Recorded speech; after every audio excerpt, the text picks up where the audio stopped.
You are about to enter the Peter Schiff Show. Increase in government aid to education that is causing tuition prices to rise. That there is a causal relationship. They're not rising together by sheer chance, by accident. It's because the government makes money available to students in the form of direct aid or guaranteed loans that students have the money. And once the students have the money, then the universities are free to raise the prices because the students have the ability to pay. And then once the prices are raised, now the government sees higher prices, and they come back and they say, oh, now we need bigger grants and more guarantees, and then the universities have the green light to raise prices once again.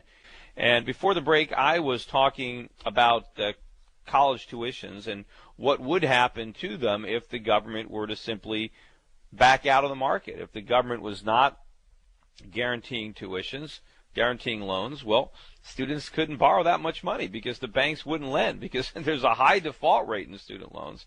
But the lenders don't care, because if there's a default, well, the government's there to pick up the tab. So just like with the housing market, you got a moral hazard.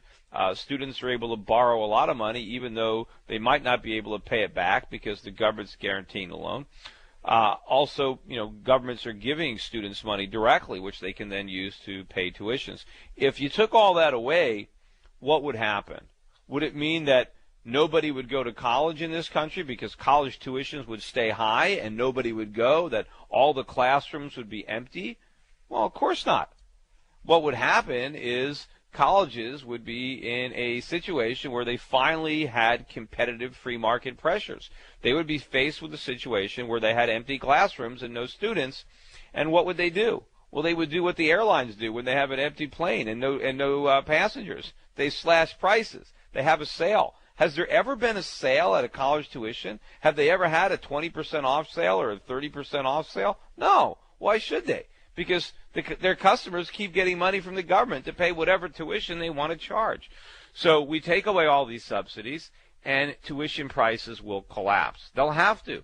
And universities will find ways to cut out the fat, to operate more efficiently. And given all of the labor-saving devices that exist today that didn't exist 20 or 30 or 40 years ago, college tuition should be lower now than it was then, adjusted for inflation. Not higher,